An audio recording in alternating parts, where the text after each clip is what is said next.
کاروبار کے اور کھیتی کے، ان کا نکاح ہو رہا ہے، آپ صلی اللہ علیہ وسلم کو خبر نہیں ہو رہی ہے۔ آپ نے رنگ دیکھا کپڑے میں تو کہا کہ تمہارا کپڑا کیوں رنگین ہے، تو کہا میرا نکاح ہو گیا ہے۔ جابر کیوں تم تیز چل رہے ہو، ساتھ میں چلو، تو کہا میں شادی کر کے جہاد میں نکلا تھا، اب میں واپس جا رہا ہوں، اس لیے جلدی جا رہا ہوں۔ تو آپ نے پوچھا کہ کنواری سے شادی کیا یا شوہر دیدہ سے کیا، یعنی مطلقہ یا بیوہ سے کیا؟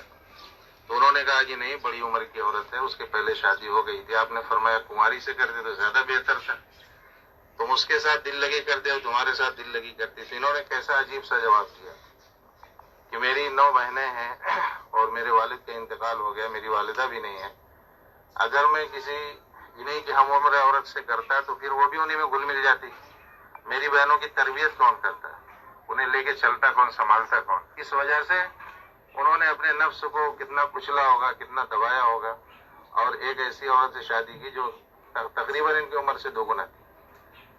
تو سب سے زیادہ جہیز کی وجہ سے نکاحوں کے اندر مشکلات آ رہی ہیں۔ اگر ہم سب یہ طے کر لیں کہ ہمیں اپنے بیٹے کی شادی میں یا میری اپنی شادی میں ایک سامان نہیں لینا ہے، تو نکاح کا بوجھ 70% کم ہو جائے گا۔ دوسرا جو بوجھ ہے وہ زیور ہے۔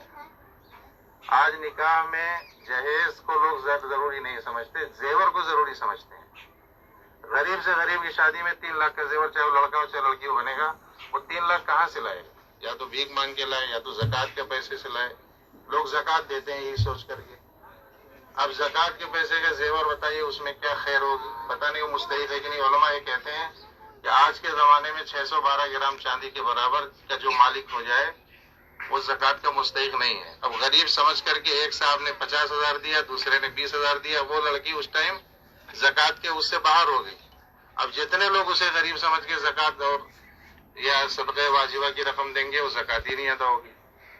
تو اگر زیور بھی ہم جو عزیمت والے لوگ ہیں، ماشاءاللہ بہت سے لوگ ہوتے ہیں جو یہ طے کرتے ہیں کہ ہم ایک دم شریعت اور سنت پہ شادی کریں گے، معاشرہ کچھ بھی کہے، سوسائٹی کچھ بھی کہے، وہ اگر یہ طے کر لیں کہ بھائی ہمیں زیور کو بھی ساتھ اس میں نہیں رکھنا ہے۔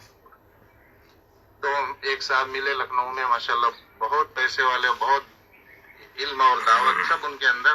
انہوں نے کہا میرے بھائی کی شادی ہے، ہم نے لڑکی والوں سے کہہ دیا کہ ہم اپنے بھائی کے زیور نہیں بنائیں گے، تمہیں بنانا ہو بنانا یا مت بنانا۔ کہا ہمارا تو لاکھ روپے میں پورا نکاح ہو جائے۔ حالانکہ وہ کروڑ پتی آدمی، یہ جو پوروانچل کا یہ ایکسپریس بنا ہے، اس کا بڑا بڑا ٹھیکہ ان کو ملتا ہے، کروڑ پتی آدمی، لیکن انہوں نے نکاح کو سادہ بنایا۔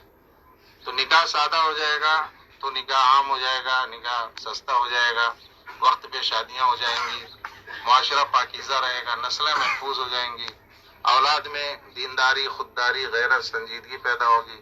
نکاح مشکل ہو جائے گا تو سب سے بڑا معاشرتی گناہ وجود میں آئے گا، بزدلی آئے گی، اور اسی طرح بہت ساری خرابیاں پیدا ہوں گی۔ اللہ ہم سب کو اس سنت کو سنت کے مطابق ادا کرنے کی توفیق عطا فرمائے۔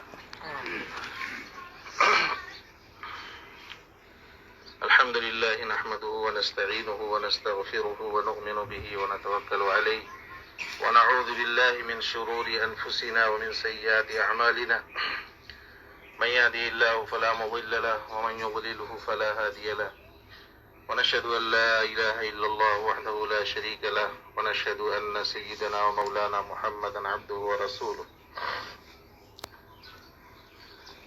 وقال تعالى يا أيها الذين آمنوا اتقوا الله حق تقاته ولا تموتن إلا وأنتم مسلمون. وقال تعالى يا أيها الناس اتقوا ربكم الذي خلقكم من نفس واحدة وخلق منها زوجها وبث منهما رجالا كثيرا ونساء واتقوا الله الذي تساءلون به والأرحام إن الله كان عليكم رقيبا. وقال تعالى يا أيها الذين آمنوا اتقوا الله وقولوا قولا سديدا يصلح لكم أعمالكم ويغفر لكم ذنوبكم ومن يطع الله ورسوله فقد فاز فوزا عظيما. وقال النبي صلى الله عليه وسلم النكاح من سنتي، وقال فمن رغب عن سنتي فليس مني. وقال عليه الصلاة والسلام يا معشر الشباب من استطاع منكم الباءة فليتزوج. وقال عليه الصلاة والسلام إن أعظم النكاح بركة أيسره مؤونة أو كما قال صلی اللہ علیہ وسلم. جناب محمد احمد صاحب، میں نے سنبل بانو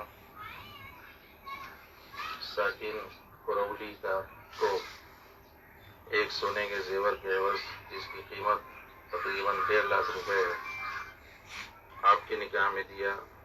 آپ نے سنبل کو اپنے نکاح میں قبول کیا.